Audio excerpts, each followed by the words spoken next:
बहुत शौक से सुन रहा था जमाना, हम ही सो गए दास्तां कहते कहते। 25-30 साल पुरानी गल, जब दिल्ली इन्हां ही निरंकारियां ते राधा स्वामियां दा पैरोकार मैनू मिलिया ते आखण लगा अखरां नूं किवें गुरु मन लईए, अखर ते मृत्यु मुर्दा ने, ये तो डेड ने, खत्म ने, इन्हां च कोई जिंद जान है। मैं उत्थे अपने ढंग नाल जो उन्हां दे सामने उदों व्याख्या की, बोलन वाले तो उन्हां दे 2 सन, लेकिन आए वो 10-20 के करीब सन, कट्ठे आए सन। थोड़ा जिहा उन्होंने भय सी बई किधरे उल्टी गल ना हो जाए, क्योंकि दास गुरुद्वारा सीसगंज साहब दे ठहरदा सी, उत्थे ही आए सन। मैं कि देखो इस तरह की गल है, किसी घर का एक इकलौता लड़का घरों चला गया, किसी दूर देशां कमकार की तलाश दे, मां बाप की खुशी नाल, रजामंदी नाल। हुण रोज मां दी अखां उड़ीकदियां ने, क्योंकि 5-7 साल हो गए ने। पिता उड़ीकदा है, भैन उड़ीकदी है, भरा उड़ीकदा है। अरसा बहुत हो गया, दिन बहुत हो गए। अज एक चिट्ठी आई, उहदे च लिखिया होया है, फलाने दिन फलानी फ्लाइट ते मैं आ रहा। भैणा ने तो पहला पानियां शुरू कर दित्तियां 4 अखर पढ़ के। मां दी अंधियां अखां दे च मानो रोशनी आ गई, चानना आ गया, प्रकाश आ गया। ते पिता नूं ते ऐसा महसूस होया जिवें मेरियां बावां आ गईयां, मेरी जान आ गई, मेरी हिम्मत आ गई, मेरा हौसला आ गया। सारा घर चमनस्तान बन गया, गुलिस्तान बन गया, खुशियां ही खुशियां। हुण उन्हां नूं कोई आखे ना 4 अखरां नूं, मुर्दा अखरां नूं पढ़ के घर नूं गुलिस्तान बना लिया। नची जा रही ने भैणां, पैर नहीं जमीन ते टिकदे भरावां दे, ते मां दी अखां दे चमक ही चमक। पिता खुशी नाल फुलिया नहीं समांदा, हैन 4 अखर, भावें 4 अखर ने, पर अखरां च बड़ी शक्ति है। मनुखी दुनिया दे खेड ते सारी बोलां दी है। मैं उन्होंने कहा घर चमनस्तान बन गया, गुलिस्तान बन गया, ते हुण उन्होंने कोई आखे कि 4 अखर पढ़ के घर नूं बगीचा बना लिया, बाग बाग होए फिरदे। भावें 4 अखर ने, बड़ा कुछ है इन्हां विच, बड़ा कुछ है। एक दूजा घर है, उत्थों भी इकलौता लड़का गया है। 7-8 साल हो गए ने मां नूं उड़ीकदा, भैणां नूं उड़ीक करदियां, भरा छोटे उड़ीकदे पे ने, पिता उड़ीक करदा पिया। पर उस घर दे अज टेलीग्राम आ गई है, टेलैक्स आ गई है भी तुहाडा लड़का एक्सीडेंट दे शरीर त्याग गया, नहीं रहा। घर ते मरगड़ गार्ड बन गया। मां गश खा के गिर गई, पिता मानो अंधा हो गया, भरावां दियां बावां ही टुट गईयां। ते भैणां ने इंज सोचिया जैसे साडा मान ही जांदा रहा, साडा तान ही जांदा रहा। घर ते मरगड़ गार्ड बन गया। हुण कोई आखे उन्हां शमशान घाट बन गया। भावें वो 4 अखर ने पहले घर दे, घर ते गुलिस्तान बन गया। अखर जीवन नूं अमृतमई बना देंदे ने। अखर जिंदगी नूं जहर दे नाल जो है भर के रख देंदे ने। इतना मेरा उन्हां नूं कहना सी, उन्होंने फिर आख्या फिर इन्हां अखरां नूं जान असी देने, बोलदे असी आवाज असी देने। अल्फाज ने ना गुरु नानक दे, आवाज तो असी देंगे। अल्फाज ने ना गुरु अर्जन देव जी दे, आवाज तो असी देंगे। अखर ने ना गुरु तेग बहादुर साहब दे, धुन तो असी देंगे।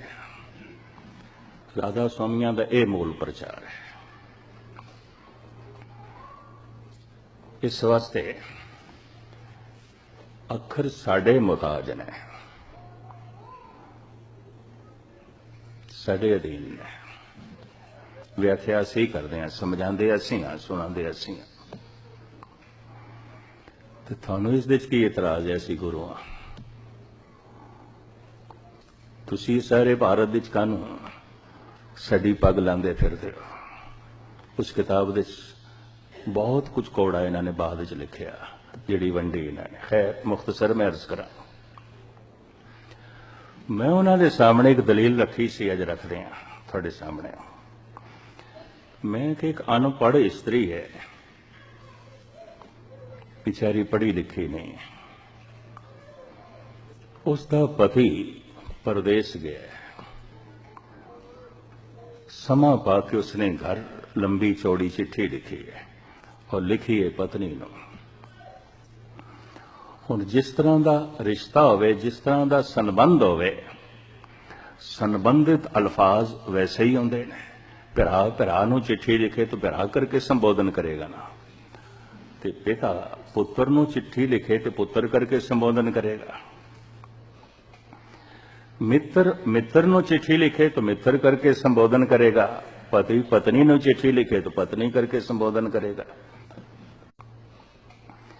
मित्र मित्र नूं चिट्ठी लिखे तो मित्र करके संबोधन करेगा। पति पत्नी नूं चिट्ठी लिखे तो पत्नी करके संबोधन करेगा। चिट्ठी मिली बेचारी अनपढ़, चली गई पड़ोसी को, पड़ोस दे चली गई तो कहती वीर जी ये चिट्ठी कित्थों आई है, पढ़ के सुनाओ। हुण एक एक अखर जो पति ने पत्नी नूं लिखिया है वो पढ़दा है, संबंधित अल्फाज भी पढ़दा है। मेरी प्यारी पत्नी, वो संबंधित अल्फाज जो मुखातब कीता है वो भी पढ़दा है। वो पढ़दा है तो पत्नी हुंगारा भरी जाती है, वो सारियां सतरां पढ़ी जाता है, वो हुंगारा भरी जाता है। ते हुंगारा चूंकि वो भरी जा रही है तो वो सुनाई जा रहा है, तो चिट्ठी सुनाने वाला ये सोचे मैं पढ़ी जाता है, हुंगारा भरी जाती है, तो हुण वो दावा करे तू मेरी पत्नी मैं तेरा पति, क्योंकि मैं जो कुछ कहता रहा बोलता रहा तो हुंगारा भरदी पई। चिट्ठी पढ़ के सुनाने वाला अगर पति होने का दावा करे, उस तो वड्डा कोई दुराचारी नहीं। गुरु नानक की बाणी पढ़ के सुनाने वाला गुरु होने का दावा करे, उस तो वड्डा कोई ठग नहीं है, उस तो वड्डा कोई धोखेबाज नहीं है।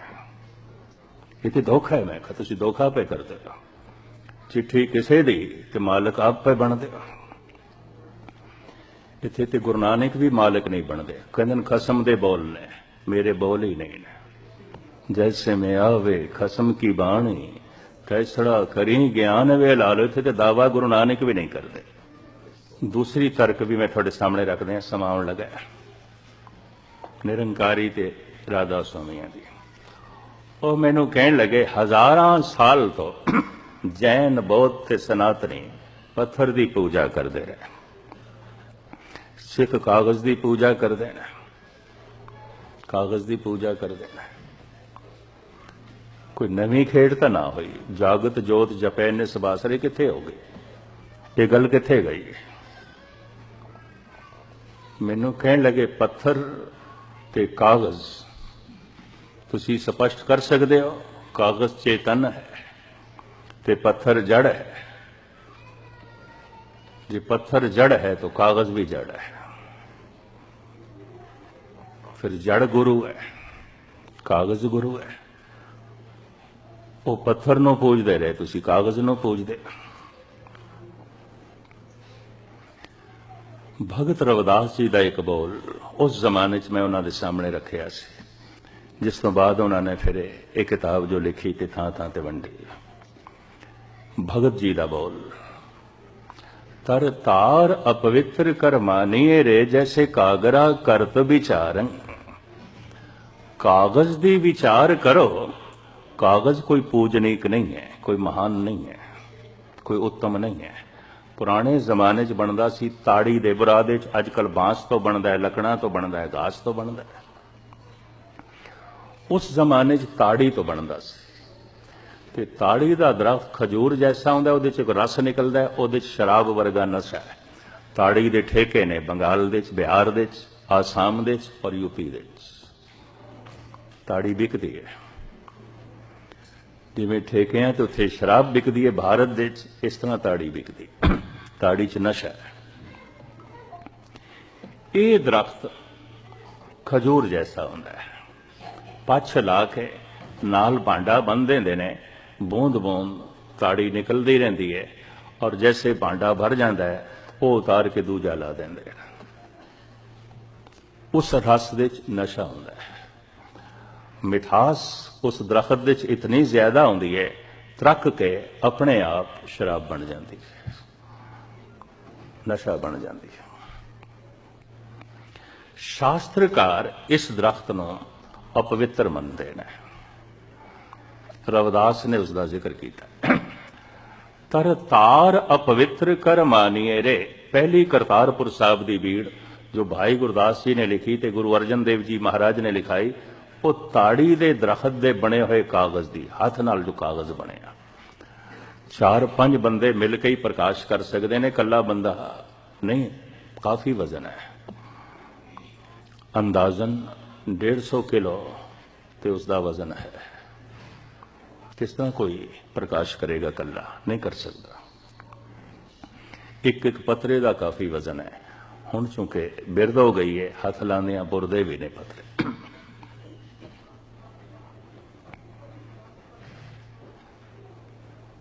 तर तार अपवित्र कर मानिए रे, जैसे कागरा करत विचारं। ताड़ी का दरख्त अपवित्र है, ते प्राचीन जमाने च बनदा सी कागज ताड़ी दे दरख्त तो जब ताड़ी का दरख्त अपवित्र है तो कागज कित्थों पवित्र हो गया? अपवित्र है। अजकल बांस तो बनता है, घास तो बनता है, लकड़ा तो बनता है, यह भी कोई पूजनीक नहीं। पर अगे रविदास कहते ने, भगत भागवत लिखिए तैं ऊपर, पूजिए कर नमस्कार। जब भगवत दा नाम उस अपवित्र कागज ते लिख दिता जाता है, रविदास कहते ने सिर झुक जाता है। कागज नूं कौन मत्था टेकदा है? प्रभु दे नाम नूं मत्था टेकिया जा रहा है। रविदास, मैं कहा थानू किसने कह दिता सी कागज की पूजा करते हैं, अखबार पढ़ते हैं, परे सुट देंगे, कागज पैरों थले रुलदा फिरदा है। थानू मैं कहा किसने कहा सी कागज के पुजारी हैं? 1430 सफे की भीड़ होवे, अखर एक भी ना लिखिया होया होवे, भावें सोने की पालकी च प्रकाश होवे, सिख सजदा नहीं करेगा, मत्था नहीं टेकेगा। थानू मैं कहा किसने कह दिता है कि सिख कागज का पुजारी है? सिख उस जोत का पुजारी है जो अखरां दे विच है। जैसे शरीर नूं ते सारे वेख लेंदे ने, मन नूं मनुख खुद महसूस कर लेंदा है, आत्मा ते कोई कोई महसूस करदा है ना। तन मां है, मन पिता है, आत्मा ते गुरु है, ये कोई कोई महसूस करता है। जने खने का काम नहीं है। रुमाले सारे वेख लेंदे ने, पालकी सारे वेख लेंदे ने, और ये भी उन्होंने की तर्क सी, ये थोड़ा गुरु है, बाजार माई सेवा 150, 500, 400 च बिकदा है, ये थोड़ा गुरु है। ਇਹਦਾ भी मैं जवाब दिता सी। मैं कि 400 रुपए कागज की कीमत है, वस्त्रां की कीमत है, कपड़ियां की कीमत है। ये थानू किसने कह दिता है? गुरु की कीमत है। कपड़े की कीमत तो होगी, पैरों की जुतियां की कीमत तो होगी, सिर ते पग बन्नी है, पग की कीमत तो होगी। ये कागज की कीमत है। कपड़े पुराने हो जाते हैं, बदल देने पैंदे ने। अखरां दे जो रब्बी जोत है, इसकी कोई कीमत नहीं। दुनिया की सारी दौलत कदमां ते रखी जा सकती है। मैं क्या सी ते उन्हां अखरां दे पुजारियां जिन्हां दे च रब्बी जोत है। 4 दिनां बाद फिर मेरे कोल आए सन, मैनूं अजे तक याद है। 1, 2, 3 नवंबर नूं सालाना मेला लगदा है निरंकारियां दा दिल्ली दे विच।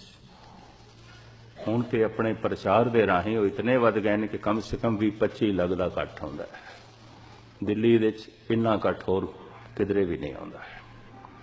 और सब तो वड्डी जगह इन्हां कोले है जमुना दे कंढे GT रोड ते। कम से कम दिल्ली जैसे शहर दे विच उन्हां कोलों जगह 100 एकड़ तो ते ज्यादा है और सब भरी पई होंदी है, बड़ा भारी इकट्ठ। 4-5 दिन बाद उदों मेरे को आए सन, कहने लगे ज्ञानी जी अज 10 बजे टीवी जरूर देखना तुसी। दिल्ली दूरदर्शन ते तुसी एक दृश्य देखोगे। मैं कहा की देखांगे, 10 बजे की आवेगा टीवी ते? कहने लगे साडे गुरु नूं अज नोटां नाल तोलिया जाना है, देखना तुसी। तुहानूं साडे गुरु दी अजमत दा पता चलेगा, महिमा दा पता चलेगा।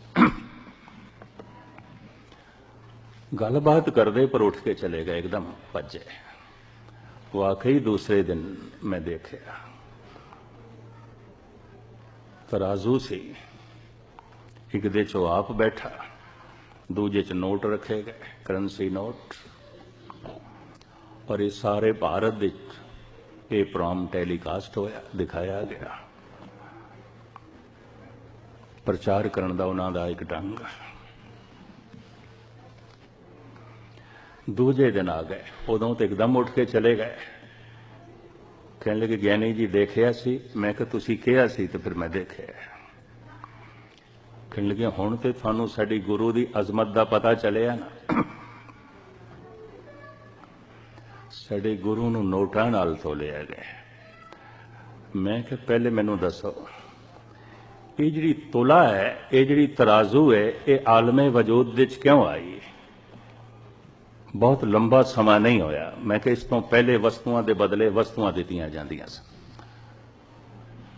मैं कहा मैनू ही याद है सन 46-47 में पिछों पाकिस्तान चो आया, मैनू याद है अफगानिस्तान तो पठान लोग आउंदे सन, ड्राई फ्रूट बेचते सन साडे इलाके च। असीं एक छाबे दे एक पलड़े दे चने दे देंदे सी, कणक, दूजे चो बादाम तोल के दे देंदे सन। पैसिਆਂ ਦੀ तो कोई गल ही नहीं सी। हुण भी पंजाब दे पिंडां च ते यूपी दे पिंडां चलदा है। असीं मकई दे देंदे सी, सानू अखरोट दे देंदे सन। ते फिर ऐसा भी आउंदा सी 3 बकरियां दे दो, 1 गऊ ले लो, 2 गऊआं दे दो, 1 मझ ले लो, 2 मझां दे दो, 1 ऊठ ले लो, और 2 ऊठ दे दो, 1 इराकी घोड़ा ले लो।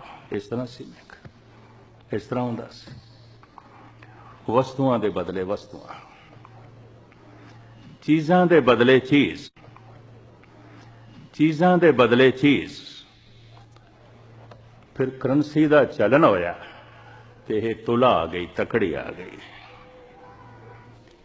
एक छाबेद च वस्तुआं, दूजे च वट्ठे तोल दे बाट, और कीमत करंसी नाल चुकानी, पैसे नाल चुकानी। ये सिलसिला आया। जो बाट ने वस्तु उस तो घट ना होवे ते तकड़ी दा जन्म होया, बराबर हो जा।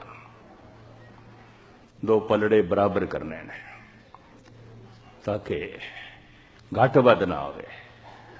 मैं कहा मित्रा मैनू दस, एक पलड़े तेरा गुरु बैठा ते दूजे पलड़े दे किन्ने क करंसी नोट सन? उन्हां दिनां भारत विच 1-1 दे नोट चलदे सन, भावें हुण भी पुराने चलदे पए ने। ज्यादा गड्डियां 1-1 दियां सन। तराजू बहुत वड्डा सी, वजन करना सी ते है भी 20-25 साल पुरानी गल। कहने लगे ज्ञानी जी अंदाजन 10 लाख सी। मैं कहा तेरे गुरु की कीमत 10 लाख रुपया, 2 पलड़े बराबर हो गए ना। तेरे गुरु की कीमत 10 लाख रुपया, तो मैं कहा 10 लाख रुपया 1 सैकंड का धन गुरु ग्रंथ साहब का चढ़त चढ़ावा है, सारी दुनिया च प्रकाश है। दूसरा, जेड़ा मनुख अपने आप ਨੂੰ ਕਰੰਸੀ ਨਾਲ ਨੋਟਾਂ ਨਾਲ ਤੁਲਾਣ ਤੇ ਰਾਜ਼ੀ ਹੋ ਗਿਆ ਉਹ ਕੋਈ ਰਾਜਨੀਤਿਕ ਹੋ ਸਕਦਾ, ਵਪਾਰੀ ਹੋ ਸਕਦਾ, ਸੰਤ ਨਹੀਂ ਹੋ ਸਕਦਾ। ਸੰਤ ਨੂੰ ਤੇ ਸਾਰੀ ਦੁਨੀਆ ਦੀ ਦੌਲਤ ਨਾਲ ਵੀ ਨਹੀਂ ਤੋਲਿਆ ਜਾ ਸਕਦਾ। ਗੁਰੂ ਕਦੀ ਪੈਸੇ ਨਾਲ ਤੋਲਿਆ ਜਾਂਦਾ ਹੈ, ਨਜ਼ਰਾਨਾ ਭੇਟ ਕੀਤਾ ਜਾਂਦਾ ਹੈ, ਉਹਦੇ ਕਦਮਾਂ ਦੇ 'ਚ ਰੱਖਿਆ ਜਾਂਦਾ ਹੈ, ਉਹਨੂੰ ਨਜ਼ਰਾਨਾ ਭੇਟ ਕੀਤਾ ਜਾਂਦਾ ਹੈ, ਪੈਸਿਆਂ ਨਾਲ ਤੋਲਿਆ ਨਹੀਂ ਜਾਂਦਾ। ਇੱਥੋਂ ਹੀ ਸਪਸ਼ਟ ਹੋ ਗਿਆ ਠੱਗ ਗਏ। ਮੈਂ ਕਿਹਾ ਕੋਈ ਗੁਰੂ ਨਹੀਂ, ਇੱਕ ਰਾਜਨੀਤਿਕ ਹੈ। ਸੰਤ ਦਾ ਬਾਣਾ ਇੱਕ ਰਾਜਨੀਤਿਕ ਨੇ ਪਹਿਨਿਆ ਹੈ, ਗੁਰੂ ਦਾ ਬਾਣਾ ਇੱਕ ਠੱਗ ਨੇ ਪਹਿਨਿਆ ਹੈ। ਆਪਣੇ ਆਪ ਨੂੰ ਤੁਲਾਵੇ ਪੈਸਿਆਂ ਨਾਲ ਤੇ ਪੈਸੇ ਉਸ ਦੀ ਕੀਮਤ ਹੋ ਗਏ। 10 ਲੱਖ ਉਸ ਦੀ ਕੀਮਤ ਹੈ। ਮੈਂ ਕਿਹਾ 10 ਲੱਖ ਨਜ਼ਰਾਨਾ ਹੈ, 1 ਸੈਕਿੰਡ ਦਾ ਧਨ ਗੁਰੂ ਗ੍ਰੰਥ ਸਾਹਿਬ ਦਾ, ਸਾਰੀ ਦੁਨੀਆ 'ਚ ਪ੍ਰਕਾਸ਼ ਹੈ। ਉਸ ਦਿਨ ਤੋਂ ਬਾਅਦ ਚਿੜਕੇ ਤੇ ਗਏ, ਪਰ ਥਾਂ ਥਾਂ ਤੇ ਉਸ ਕਿਤਾਬ ਦੇ ਰਾਹੀਂ ਮੈਨੂੰ ਧਮਕੀ ਦਿੱਤੀ ਔਰ मैं उन्होंने जांदियां कहा सी, ख्वार होए सब मिलेंगे, बचे शरण जो है होर होना है, ख्वार हो लो। एक दिन आओगे, पत्थर चट के मच्छी वापस आती है। ख्वार हो के एक दिन कबूल करेगी थोड़ी रसना। बिना बोलिया संसार नाल संबंध नहीं जुड़ता, बिना बोलिया निरंकार नाल संबंध नहीं जुड़ता। बोल नूं शब्द कहंदे ने, शब्द ही संसार नाल संबंध जोड़ते हैं, शब्द ही निरंकार नाल संबंध जोड़ते हैं। जिहड़े बोल संसार नाल जो है संबंध जोड़ते हैं उन्होंने शब्द कहते हैं, ते जिन्हां बोलां करके निरंकार नाल संबंध जुड़ता है उन्होंने गुर शब्द कहते हैं। वो निरंकार दे बोल ने, परमात्मा दे बोल ने। छोटी जी कौम भावें 1.5 करोड़ दी है, पर बहुत खुशकिस्मत है कि सीधा ही उन्हां बोलां नूं सजदा कर दी है जो सीधे ही खसम दे बोल ने, परमात्मा दे बोल ने। कदी जबान ते इन्हां नूं बोलां नूं लिया के अपना हिरदा जोड़ो, ये बोल सीधे ही खसम नाल संबंध जोड़ देणगे, परमात्मा नाल संबंध जोड़ देणगे। अज दे दिन उन्हां खसम दे सारे बोलां नूं तरतीब दे के संग्रह करके धन गुरु अर्जन देव जी महाराज ने दरबार साहब दे हरिमंदर साहब दे गुरु ग्रंथ साहब दे रूप दे प्रकाशमान कीता सी। पहला प्रकाश उत्सव 2 दिन होए ने, लंघ गया, इत्थे तौर करके अज मनाया जा रहा।